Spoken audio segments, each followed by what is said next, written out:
what are the legal skills that HR consultants must develop? Now we look at the HR consultant side, okay, and we look at ground level up. So your challenge would be to understand the laws of different states from scratch.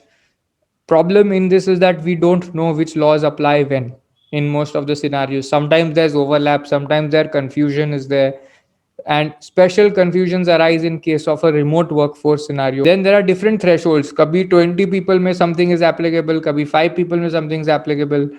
Some parts of posh apply if you are over 10 people, otherwise it applies irrespective. Even if you have less than 10 people, it will apply. Then the numbers thresholds also 10 or 20 will differ. 20 employees or 20 employees plus interns plus everybody.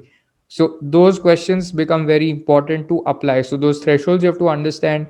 They vary, they are different across different states. You have to understand that there are different forms and registers also to be maintained for every state. Sometimes your head office may have to do that. So one person or one or two people will have to maintain it under all states, or better still, they will outsource it to one consultant saying that aap ye kar lo.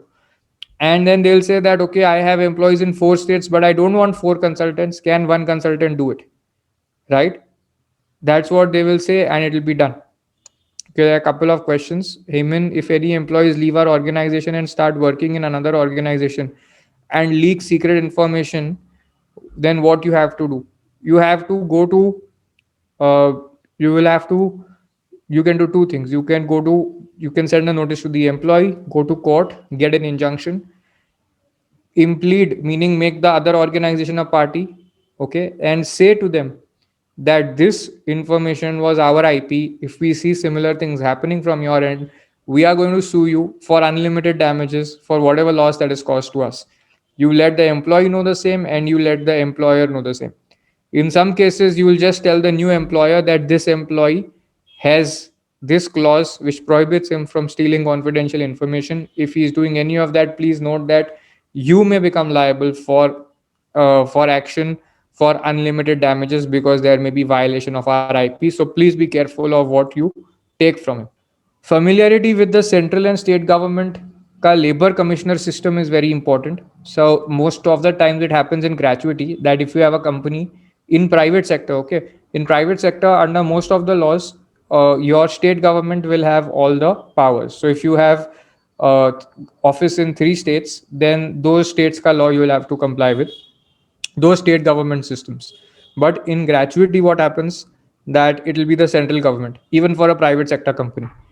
So the problem here is that the state government labor systems will know everything, and they'll say, "Arey, what happened to gratuity? Why are you not complying with our gratuity system?"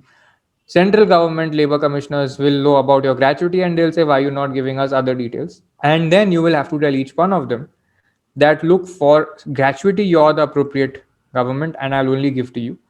For other laws, you're the appropriate government, these I'll give to you. And this can, and the labor authority may keep doing some back and forth to assess how legally strong you are to fight this, even leading you to go to court. So you will have to do that. Okay.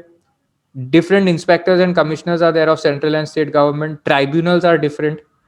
Addresses, physical address also is different. Okay, so you may sometimes get surprised that kal to yahan se aaya tha, now we got notice from this address, what is happening to the office. So the address for each of these, labor commissioners court is different, for tribunal is different, for central and state each of these are different. Okay, so you will have about 4 or 5 different addresses. So industrial tribunal come labor court is usually consolidated for central government, separately for state government. Labor commissioners court also separately for central and separately for state. So at least 4 different courts will be there. Then if you want to know regular civil courts, they'll be different. Then criminal courts, number 6, will be different.